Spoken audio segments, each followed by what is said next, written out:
All righty. Well, patience is a virtue, and I probably don't have enough of it. So I don't know if that was 60 seconds, but I definitely wanted to get this afternoon started off. We're pretty excited here at GBB, especially our retirement plan management team of us five out here: Kyle, Kevin, Brian, Lisa, and Ruby as your retirement plan management team. And our marketing specialist, Tanner, who's also on the line, and our friends at Voya, who is also on this webinar. We're definitely all excited to have you attend today. Hopefully you find most of the information or all of the information valuable. If you have any questions, you can reach out to any of those names that I just mentioned. And if you wanted to keep it simple, you can always call or email me. Maybe we'll flash some contact information towards the end of this presentation. But today is all about Randall Barton, Voya Investment Management. He's got some slides to go through regarding some best practices, maybe essentials towards special needs planning. This topic has grown near and dear to me as I've progressed here at GBB in my career, because I speak with a lot of employees, a lot of business owners, hundreds, if not thousands, and I'm starting to get this question a little bit more: how to plan my household. I may have a special needs planning issue or topic or agenda that I need to address in the next 5, 10, 18 years, depending on how it's affecting that person's household. So very happy to have Randall join today. If you're new to Zoom, you're probably on mute. I think Tanner and I have this on mute. Use the question and answer prompt to send any questions. I believe you can send them publicly or privately. If you have my email, feel free to email me immediately. I'll try to check those throughout the webinar. We'll keep it short and simple today and very high level, but we're happy to get into the weeds if we can and get back to you with any follow-up questions. And Randall is actually in Denver. He's with Voya Investment Management, and he's responsible for assisting a team of advisors and a team of staff for Voya. And he's somewhat become a torchbearer and mini specialist, maybe he'll correct me on that, of this special needs planning topic. And I know he loves this presentation. So I'm going to turn it over to him pretty soon. Just so you know a little bit about Randall, prior to joining in May of 2007, when he joined Voya, he previously worked for Transamerica and Old Mutual Capital, and he received a bachelor's and a master's from Brigham Young University. So raised in California, I think I mentioned he's in the Denver area, maybe a suburb of Denver, and he has a couple of kids out there. He says he likes golfing and basketball, but I don't know if he's been doing any of that lately. I don't know if any of us have been doing that lately. It's interesting times, so we thank you for your patience. We hope you're having a fun day in the office or at home. And I will, if Randall, if you are off mute, which I think you are, you can take it away and you can actually take the screen. And if you have any difficulties, I will try to end my screen share. So without further ado, Randall, go for it. All right, Kyle, thank you. And I think torchbearer is probably a good way of describing it. So the screen says it can't share while somebody else is doing it. So let's see. There we go. Let me close that for you. Awesome. And then I'll pull up mine here. There we go. So yeah, thank you. I do live in Denver. Been here the last 25 years, 3 kids. Basketball, can't do it because of the rules of 10 or less. And social distancing doesn't really work. Although as I get older, that's kind of my defense is probably social distancing. That's a good way to describe it. But golf courses are starting to open up, so at least I can do that occasionally. But again, thanks for having me. I really appreciate it. this Essentials of Special Needs Planning is something that is very dear to Voya and myself. You know, a lot of times we think about people with special needs or disabilities as just how they are, and we just accept it. And I kind of did that as Voya came out with what we call Voya Cares, and it's really to help the community, the advisor community, but also participants in retirement plans and just everyone overall, to educate them on what's required when it comes to special needs. It's really the largest underserved group of people in the United States. And so what we're trying to do is bring awareness to that. And so as we go through this, if you have questions, Kyle told you kind of how you can do that. If something doesn't make sense or maybe clarification, please reach out and let us know, and we'll answer those. We'll have some time for Q&A at the end. I will tell you, I am a representative for Voya, and my knowledge of this has increased substantially over the years, but we do not provide legal or tax advice, so you should consult your own legal or tax advisor for those type of questions. I did earn my CPA, but I'm no longer active in that. But I hope to really shine a light on this and really point you in a direction of what we can do here. So with that, let's start. And the 6 things that I want to cover today is, you know, why do we need to do this planning? And then what are the different phases of somebody's lifetime that are kind of key points of time? Then we'll talk about integrated planning, and there's really 4 areas that we want to focus on. Then we'll talk a little bit about building a team and what resources are available to people with that are either with special needs, disability, or a caregiver from those. And then we'll kind of recap with those special or key takeaways from that. So that's our topic. So what I would like to do is kind of start where we've grouped them into these disabilities. And when I say disabilities or special needs, they're interchangeable, but 4 different types of disabilities, and they start from congenital, somebody that is born and they have either Down syndrome, autism, Fragile X, or there's a number of different things, and it starts from infancy. As soon as they're born, they have this disability that's diagnosed.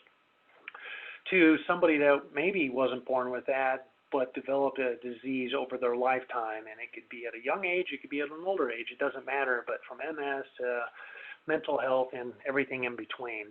And then there's those events that are catastrophic, where somebody was involved in an accident, had a heart attack or a stroke, and now they need some special needs. And by the way, the special needs could be a permanent, or it could also be temporary. And you know, maybe they had a stroke and they have to have physical therapy or an accident, and it takes them a couple years to work through that. So there might be time frames that you have this need, and then others that it's a lifetime once they either were born with it or develop it, a disease. And then the last one that I think a lot of us are familiar, especially in my generation, where you have an aging population, and we're familiar with some of those things. And it's really important that we know that every person is unique and their situation is unique. And so one child with autism may vary significantly from another in terms of their ability, much like an aging parent. Many people with autism can hold jobs and are high functioning, while others cannot and may need 24-hour care.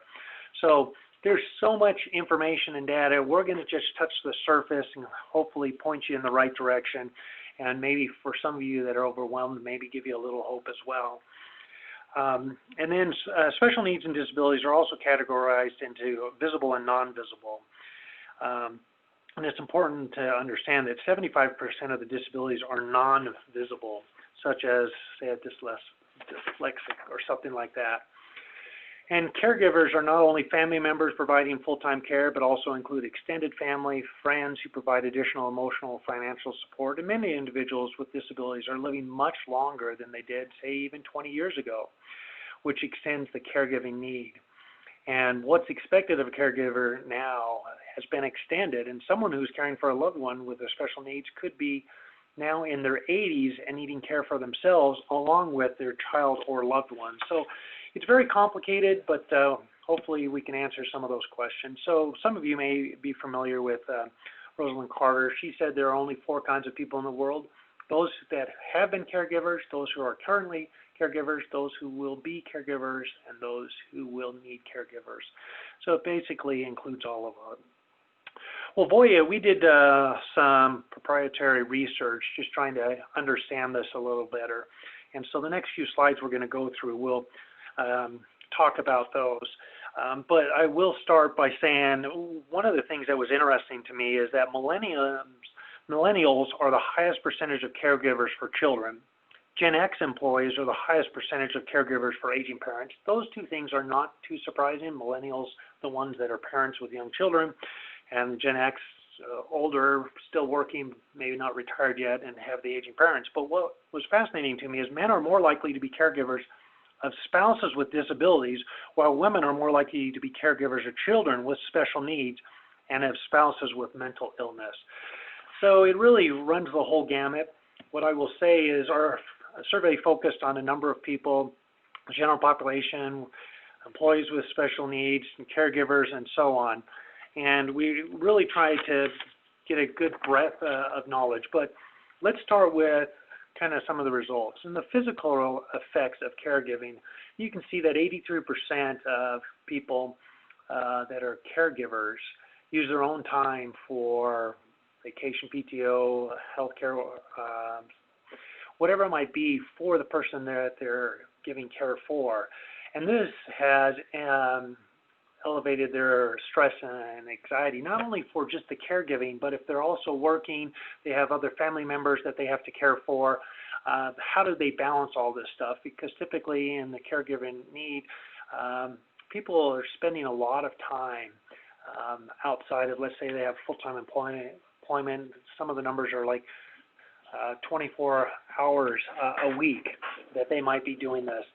And what that means is they have limited time for themselves, and it causes about 72% of them, almost 3/4 of the people, to have trouble sleeping. And so it takes a physical toll on people as caregivers. It also has a financial effects on caregivers. And they average, the caregiver spends $825 per month on caregiving expenses. And what that means is they have to cut back on vacation, travel. They dip into their own savings, maybe delay a major purchase of something that they would like to do. Leisure activities they spend less on, clothing, whatever it might be, even basic home maintenance. And so a lot of these things are being sacrificed because they are giving care for them. So that's the physical, the financial, but it also has effect on people's career. And you can see that more than half the people cut back on their work hours at times because they have to do this caregiving. Some of them leave one job for another because their current employment isn't suited for the caregiving need that they have. And then almost 1/4 of the people actually have to quit their job. And so that hurts their career. And if you look at it, I mean, just taking averages, this could potentially lead to more than $300,000 in lost wages, Social Security, and pension benefits over a lifetime. Well, all employees are, forced to make these difficult decisions from time to time. Losing quality employees from an employer point of view because of the caregiving demands may be a costly outcome for these employers, and should be something that both parties consider carefully when they're thinking about it. So thinking ahead, some of the things that we think about is what type of future do you envision for you and your loved ones? And not just the person you're caregiving, but maybe other children, parents, whatever it might be. And how can you be sure your plans are carried out as intended? What resources are available to you or will be required to make your vision come true? So that leads us into our next phase of key lifetime planning phases. And this is important to understand that there are key times that you want to really think about this. And the first one is that foundation to birth at up to 3 years old. And what's important here is that you have early intervention, because this covers a whole range of services beginning at birth that will give the child the best possible start in life. And it gives different age-appropriate therapy for them. I can tell you, my youngest at 3, I mentioned, my youngest is a boy, and at an early age, he wasn't speaking even at the age of 3, and this is before I knew any about this. But the last bullet point on the left there is this individual education plan, or its acronym is IEP. And my wife came home one day and said, "Hey, we need to do this IEP for our son." And I'm like, "What's that?" And basically what an IEP does is it really helps you identify what your child needs, any special services that they might need.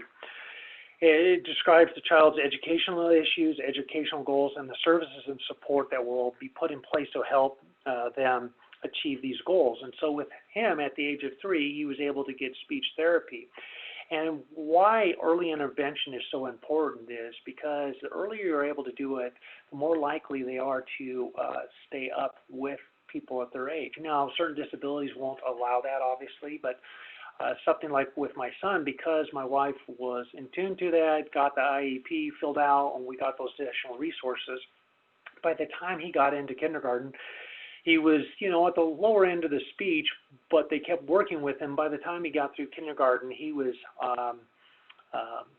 at least at average level of his speech at that point, and it has not been a problem since. I will say, as a teenager, sometimes I wish maybe he couldn't speak as well, because it created some problems, but as most teenagers do. But it's really important that you get that started. And then as you transition from this 3 to 18-year-olds, the individual educational plan, or IEP, is very important to continue to help get additional resources, whether that might be they have a slow processing skill and so that they might need special additional time to take tests, or whatever it might be. This really helps. And what then happens really at the age of 15 to 18 is where you start that transition planning for this young person as they're getting ready to go and transition to adulthood. And what does that look like for them after high school, whether that be college or vocational school, employment, living independently or semi-independently, or whatever is appropriate for and desired by your child. A transition plan is required, and so that's important to know. And then as they transition to young adulthood at 18 plus, and it could be 19 in some states, and there's different requirements, but let's just say, for argument's sake, say it's 18. There's certain government benefits like supplemental security income or childhood disability benefit, which is one of the #1 benefits that's missed, but they can kick in at this point. And as I mentioned, college could be a consideration from some children once they finish high school. There's some schools that are cater exclusively to these students with special needs, such as college for deaf students or those with dyslexia and other learning disabilities. Residential, where will your child live, with you or with another family member, semi-independently? All these different things need to be discussed so that you can get things lined up. And we'll talk about the financial side of things a little later. But then also, what kind of activities does your child like to do? What kinds of people does he or she not like to be around, as well as like to be around, part of a community? And then the next part is parents' retirement, because if you have a youth with a special need or disability, that goes into this retirement planning, the government benefits, and then how do you put in your beneficiary designation, because that's very important. And then that leads into the support beyond the parent's lifetime. This letter of intent, we'll talk more about that, special needs trust. Do you set up a will? Do you have guardianship? And all these different factors that need to be considered as you go through these different phases in this planning.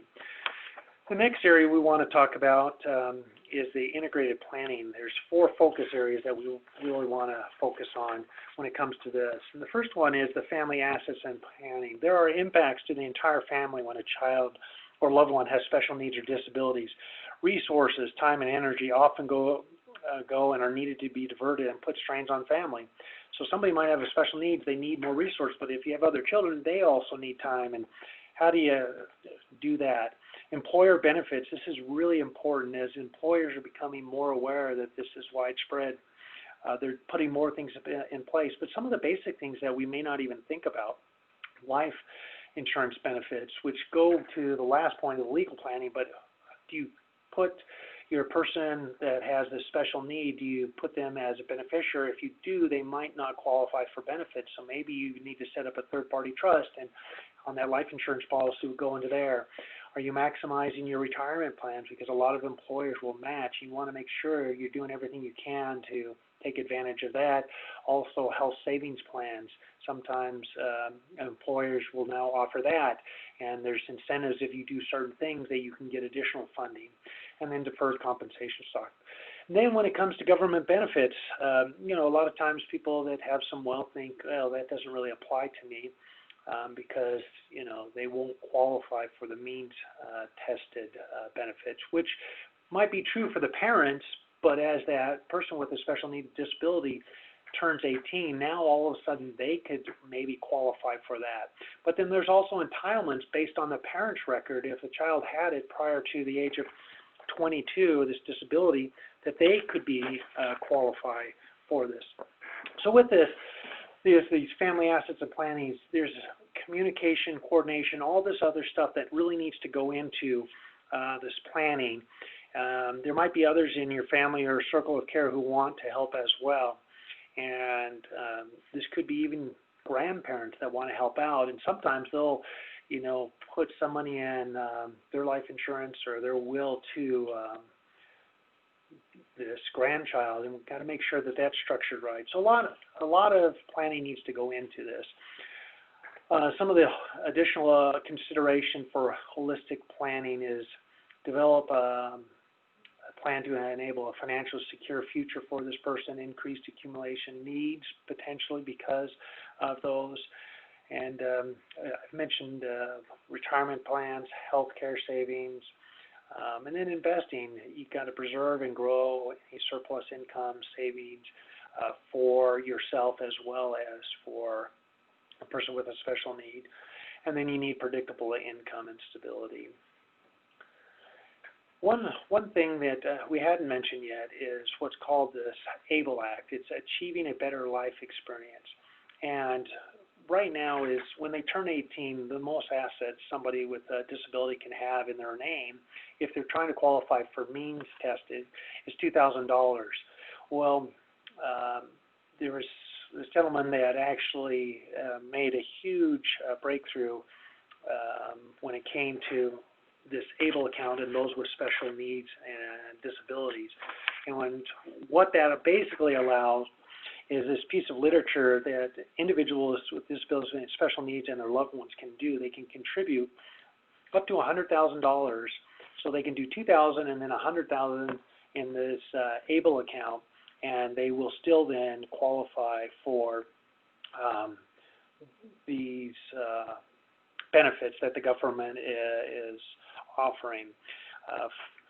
So millions of individuals with disabilities and families depend on a variety of public benefits for income, healthcare, food, and housing assistance. And so for the first time in public policy, this ABLE account recognizes the extra and significant costs of living with a disability.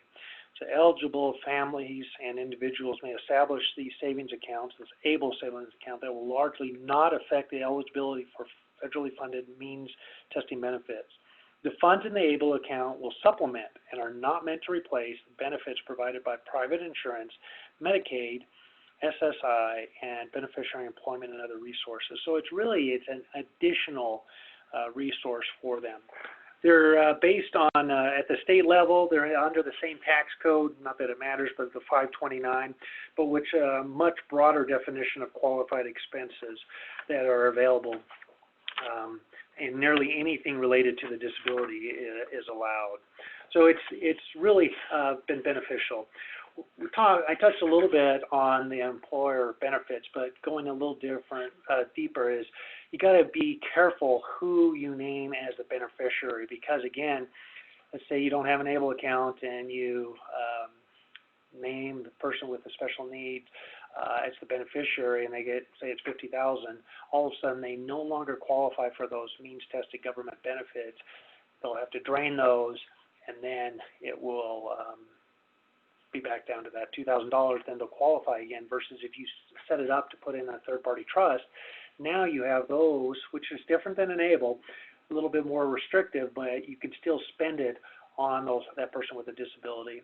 Talked about the employer match, life insurance, and so on. The last one on the bottom right is healthcare spending accounts is very important because you can spend that money on your family, and again, your employer sometimes gives incentives to get even more funded into your HSA.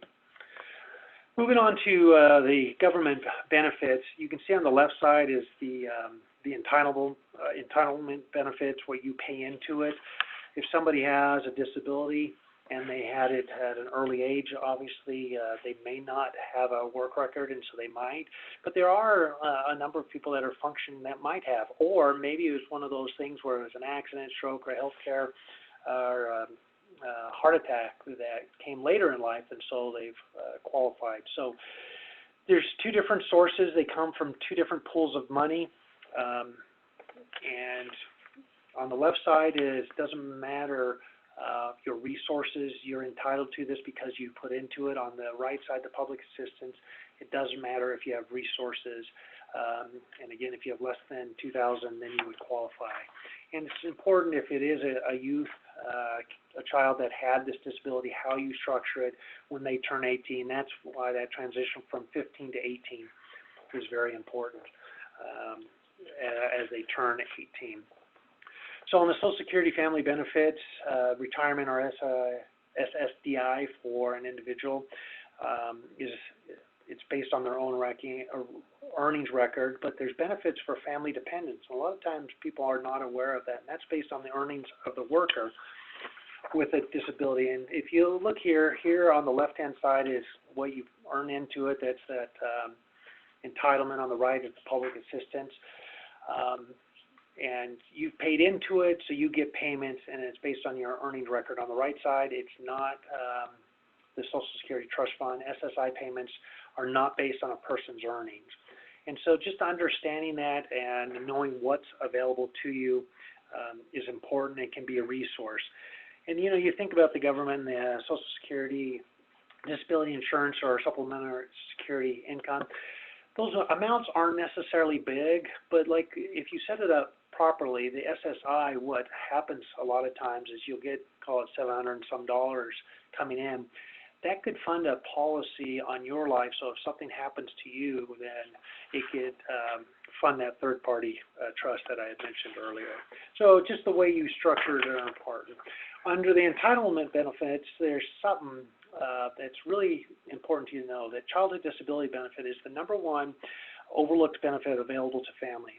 When a parent reaches a triggering life event, and there's 3 listed there, a parent prematurely dies before retirement, or they become disabled, or the parent files for Social Security retirement, family members are eligible to receive approximately 50% of the parent's full retirement amount, and upon death of a parent, that benefit may increase to 75%. And that is including for somebody with a disability, and if it was occurred before age 22, it can go for the period of their life. So it's important to understand that. Under the public assistance benefit, Medicaid, this is a federal and a state program. There's certain things that the federal government mandates. All states have to cover hospital care, x-rays, prenatal, early and periodic screening, long-term care facilities. When you get down to the state level, things change. Prescription drugs and devices, respiratory care, physical therapy, and rehabilitation. So that's why there's a lot of people, say, in Arizona or potentially Florida, because the benefits there are different than, say, some other states. And understanding some of those is important in your planning. Also to know that there's a public assistance benefit waiver program. And people are becoming more familiar with this, but what's important to understand is this really came out of, these services were only if a person lived in an institution. And you'd have to, and then it came out in 1991, the approval of the federal Medicare waiver program allows states to provide services to consumers in their homes and their communities. So it's no longer if you're in an institution. And but sometimes you have to qualify for this. If you move from one state to another, you have to reapply, and sometimes there's waiting lists for some of these, but there are additional benefits that are available to you. So how do you do this? Well, what you need to do is you need to go online to your own community and state disability web pages and see.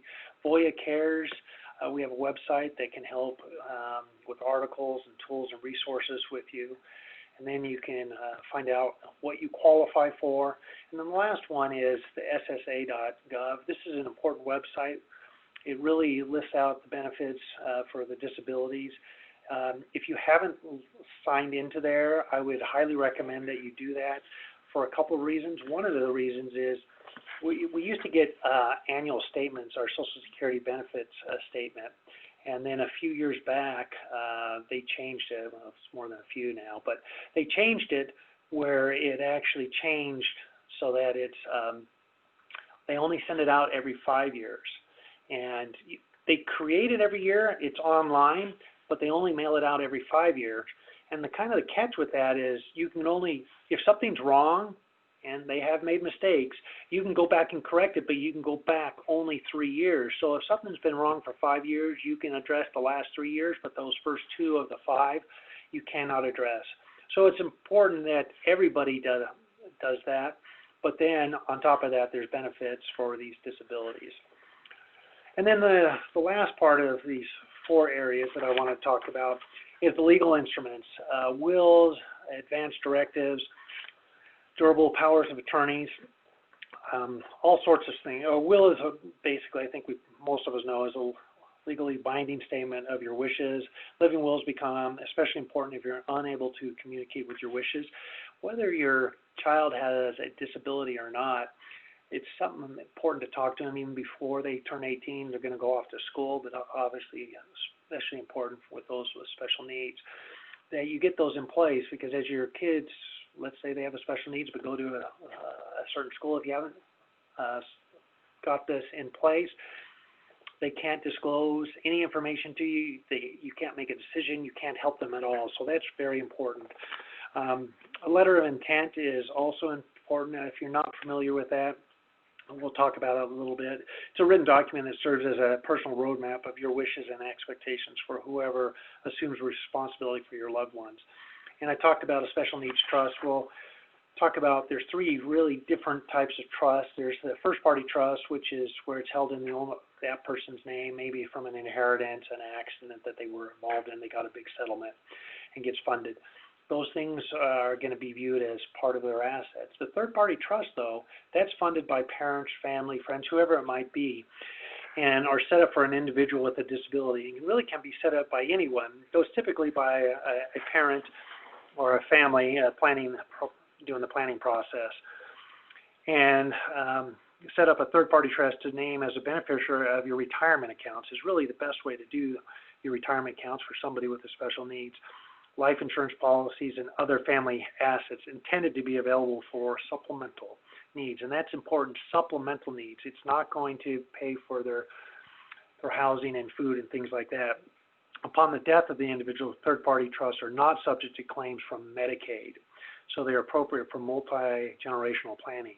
Versus a first-party trust, needs are subject to claims from Medicaid upon the death of the individual, and that's why if you're able to set it up with a third-party trust, it's more protective. And then pooled trust is if you have less resources, you pool it. You still have your amount that you put in, but it's a different way to do it using a trust.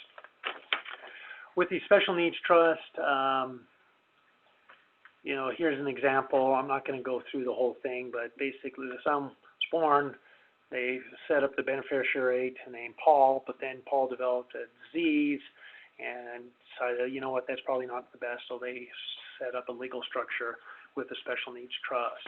And that special needs trust then was able to provide for different things for their son Paul: summer camps, fall basketball league, trips and accommodation, Friday night bowling with a support group, whatever it might be. However, you can see at the bottom part, although the special need trust can be used for a variety of purposes, funds should not be used for cash distributions to pay for food, grocery, restaurant, rent, your basic living things that you need is the way I look at it. So utilities, housing, and food. But beyond that, because again, if they've qualified for it, they're getting government benefits that can help them. Special Needs Trust then is to supplement their lifestyle that you have set up for them. So with that, planning a lifetime of care with this letter of intent I mentioned a little while, it is not a legal document, but it's really a powerful special needs financial planning tool, and it helps, paint the vision of your loved ones for success. If you think about an infant and they really can't communicate, and as a parent, oh yeah, well, they don't like Cheerios, but they love Fruit Loops or whatever it might be. Yeah, you got to give them the spoon on the right side or left side. People with disabilities, special needs, kind of the same thing. And this is really to put down in this letter of intent what will communicate, this valuable information about your child as well as your vision for their future. And share it with your family and friends, anybody you think that might be involved in it, that's going to help along this journey to make sure that their life continues as is, as your caregiving needs change from you to maybe somebody else. With this is really building a team of people surrounding the person with the special needs, from you as a family member caregiver to a special needs attorney. You don't want to use a real estate attorney because there's intricate laws that you need to be aware of, to medical professionals, financial planners, all those things that go into the cares for this person with the special needs. And then lastly, as we get into the tools and resources, I mentioned about ssa.gov. It takes about 5 to 10 minutes to sign up. Once you do that, you have access to a whole host of resources from the benefits available to you and anybody you sign up, and then as well as for those with special needs and disabilities. So great resource. On top of that is our Voya Cares website, and under here there's educational content, there's life events as we were talking about earlier, from birth to 3, then childhood to 8, and then young adults, and then parents, retirement, and support beyond even that. On there, what you'll find is there's even a checklist, and this checklist will kind of help guide you in some of the things that you might want to consider as you're trying to do the planning for your loved one, the person that you're caring for. So in conclusion, there's key takeaways from today's session. The sooner you get started on this planning, the more success you'll have, both from a financial as well as educating the person with the special needs, that they'll grow and get additional resources as soon as possible. The 4 focus areas and key planning, from family assets and planning to employer benefits, government benefits, and legal planning. This will all help you maximize available benefits, understand the legal structures, and then build your team. So with that, I'll stop there, say thank you, and Kyle, turn it back over to you. Yeah, thanks, Randall. Hopefully you can hear me. I got my AirPods in. I think they're working, and I appreciate all that information. Before we adjourn here, before anybody logs off, I wanted to mention a few things. Thanks for going over those tools and resources, Randall. That was amazing, and the takeaways. I do have a special needs planning checklist. I think you mentioned that's also on the website. I have it kind of in PDF brochure form, and a few other PDFs that Randall's team sent over. I do have some questions as well that came into me directly, which was, Randall, in your opinion, what are the most important first steps for setting up your finances, or maybe future finances, with a special needs child? So if it's a special needs child, one of the first things you want to do is do that IEP that I mentioned. What that does, it directly relates to your, well, first of all, what it does is identify what the needs are.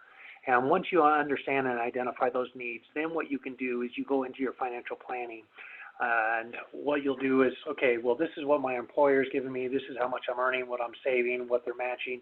But then it also gives you a whole host of government potential benefits that can help and supplement that. As I mentioned, once we put our IEP together, that allowed us then to get these additional resources that even though we were making money, there were still resources to help somebody that was at the young age to go to a speech therapy, that it was helped him, you know, bridge that gap from where he was at 3 until roughly about 6. For 3 years, he went weekly, and it was all because we did that IEP. So I would start with that, understand that, and then that will lead into the financial planning aspect of it. Fantastic. And then another one that came in, what are the most common, and maybe you went over this, but what are the most common government benefits or government programs that parents use? I didn't necessarily what the most common. It's more of a difficult question because, you know, every disability is different. So, you know, for the youth, it really depends on what their needs are. What the most common as that youth turns into adult, that's where you can start to really get into some highly used government benefits. And that's where, you know, what you want to do is structure it so that the individual qualifies on their own for a means tested if they haven't worked, which, you know, if they're pretty severe, they won't. And it's such in fact, one of the things that we have a consultant that works with us, and he was telling us about how this family was pretty well to do and set up some money that they thought would last the lifetime of their child. And within a short period of time, call it 5 years, the child had went through that for their medical expenses primarily. And so they were going to put a large sum of money in there again, knowing that, oh, this is going a lot quicker. So we got the special needs attorney involved in it. And what he did is basically said, time out. Let's put a special needs trust. Let's fund that. So that will help with their lifestyle. And then now what they'll do is they won't have resources, so then they can get government benefits from, you know, Medicaid, which is really one of the largest things. Plus, they, you know, $700-800 a month they can get. Again, maybe fund a life insurance policy, help them somewhat live on their own. It really depends. But those are really huge benefits that you can qualify, even if you have some assets. Most people don't have enough to fund it for their entire lifetime of their child with the special needs. And so that's where, you know, once a lot of benefits for under 18, none that really stand out to me, just different ones. But at 18, structuring it properly so that you can really take advantage of getting the proper benefits for their basic housing, food, and medical things. And then you set up a special needs trust to help supplement everything else. Well, thanks for that answer. I will start wrapping up over the next 3 minutes or so. So everybody logged in, do not log off yet. I'm going to try to take the screen back and share the checklist that Randall was speaking to. In the meantime, while I'm sharing this screen, I wanted our Voya friends to know big thank you from GBB for speaking today, for the presentation, for enlightening us to your materials on Voya Cares. Here's the checklist. Everybody should be able to see it. But if you are wondering as a parent or a caregiver, where should I start? I know there's a lot of boxes to check, but maybe just attack those as you know, what works for your timeline, your household, your caregiving. And again, I gave thanks to our Voya team members, but Randall, Janae, and Michael, big shout out and thanks for these materials, which will lead me into this final summary and goodbye. If anybody wants this checklist PDF, I think I have a PDF on beneficiary planning, special needs and caregivers as well, also from Voya. You can contact me directly. You can utilize the email address in the invite, which you probably received, or you can use my contact information right here. If you're seeing my picture, our logo, there's a number and an email that comes to me directly. If you do get our receptionist, just ask for Kyle and I'll try to get you all the information I can that's possible. But definitely thank you for attending today. Thank you, Randall, for the presentation and the questions there at the end. Everybody have a good week. Enjoy home, enjoy office, have a great weekend, and take care. We will be signing off. Thank you.